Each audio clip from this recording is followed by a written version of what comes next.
Hello students, today we'll read our fifth poem with the name The Ball Poem, and the composer of this poem is the Mr. John Berryman. So in this poem the poet wants us to teach a lesson. वो हमें ये सिखाना चाहता है कि loss एक ज़िंदगी का हिस्सा होता है. हमें उस लॉस के बारे में ज़्यादा ना सोचकर अपनी ज़िंदगी में मूव ऑन करना सीखना चाहिए, आगे बढ़ना सीखना चाहिए. सो एक मॉरल एजुकेशन पोएट हमें इस पोएम के थ्रू देना चाहता है. कैसे एक छोटे से बच्चा जो अपनी बॉल खो देता है, तो क्या उस बॉल की वजह से, उस बॉल के दुख में वो पूरी ज़िंदगी उस बॉल को याद करके परेशान रहेगा? ऐसा नहीं हो सकता ना. तो इसीलिए पोएट हमें ये समझाना चाहता है कि ऐसे ही बहुत सारी छोटी बड़ी चीज़ें लाइफ में लॉस का कारण बनती हैं.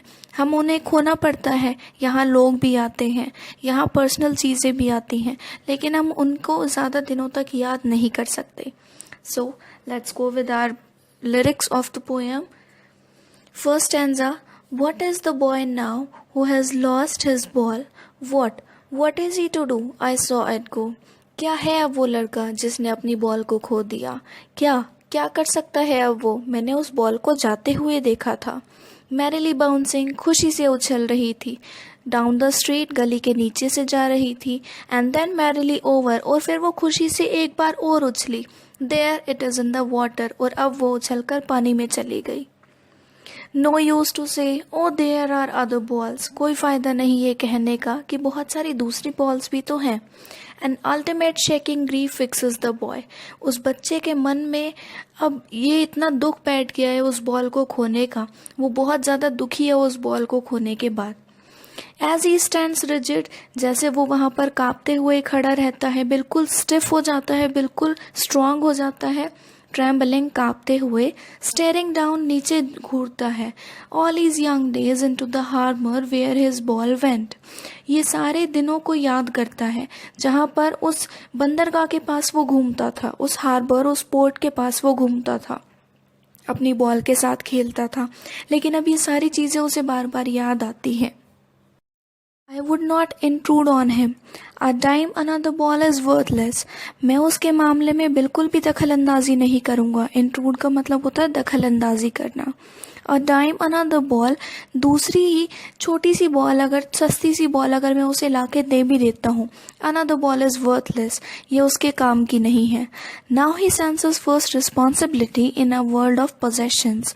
अब उसे पहली बार अपनी रिस्पॉन्सिबिलिटीज़ का पता चलता है कि यहाँ पर जो चीज़ें आपकी अपनी हैं, जब आप उन्हें खो देते हैं तो आपको कैसा फील होता है. पीपल विल टेक बॉल्स, लोग ऐसे ही बॉल्स खरीदते रहेंगे. Balls will be lost always, और बॉल्स भी हमेशा ऐसे ही गुम होती रहेंगी. लिटिल बॉय, वो बेचारा छोटा बच्चा. And no one buys a ball back, कोई भी उस खोई हुई बॉल को वापस खरीदता नहीं है. मनी इज एक्सटर्नल, पैसा तो बाहर की चीज़ है. ही इज़ लर्निंग, वो अभी इन चीज़ों के बारे में सीख रहा है. Well behind his desperate eyes, अपनी उन दुख वाली आंखों के पीछे वो सीख रहा है कि लॉस का क्या मतलब होता है. दिस एपिस्टेमोलॉजी ऑफ लॉस, ये जो चीज़ें हैं लॉस के बारे में जानना. एपिस्टेमोलॉजी का मतलब ये जो नॉलेज उसे मिल रही है कि चीज़ों को खोने के बाद कैसा फील होता है.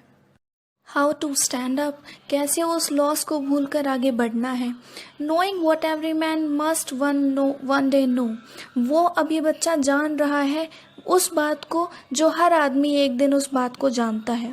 And must know many days how to stand up.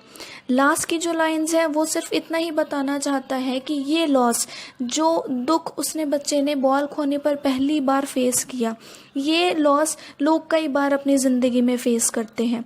हर दिन, इवन हर आदमी कभी ना कभी इस दिन को फेस करता है जब वो अपनी किसी चीज़ से खुद को दूर करता है. इवन कई दिन ऐसे होते हैं जब आपको उन चीज़ों को भुलाकर आगे बढ़ना पड़ता है. So students, this was our fifth poem, as I had already told you, with the name The Ball Poem. Thank you so much.